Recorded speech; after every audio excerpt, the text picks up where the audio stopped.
কি কি রান্না বান্না হয়েছে? আজকে রান্না হয়েছে মাছ ভাজা, মাছের ঝোল। বাহ, পুরো শর্টকাট। শর্টকাট। শর্টকাটের মধ্যে কারণ আছে। 7 দিন হলো শরীর খারাপ, একটুকু যদি কমে ওষুধ খাওয়ার পরেও কি কড়া মাছটা দিব তোকে নাকি একটু কম ভাজাটা দিব বল? কম ভাজা দাও। কম ভাজা দিব। হুম এই যে করলাম মাছ ভাজা, হুম আর ওই যে ডিমের বড়া আছে 2টা খা, হুম। আর যে কাঁচা লঙ্কা দিয়ে দিলাম, আর মাছের তেলটা দিয়ে দিব। দাও।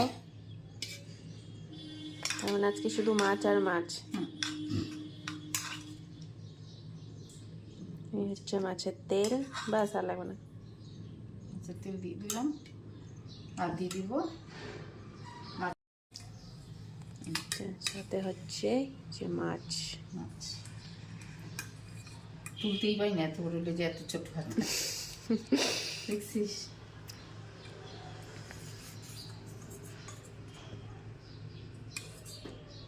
দেখি মাছ। এটা রুই মাছ। মাছের ঝোলটা দিয়ে দিলাম, তাহলে দিলাম এই সাদা ভাত, কাঁচা লঙ্কা, মাছের তেল, এই তেলের বড়া একটা, ডিমের বড়া একটা, মাছ ভাজা, মাছের ঝোল হবে। বাহ, এই হচ্ছে আর আজকে আমাদের খাওয়া দাওয়া। হ্যাঁ, হয়ে যাবে।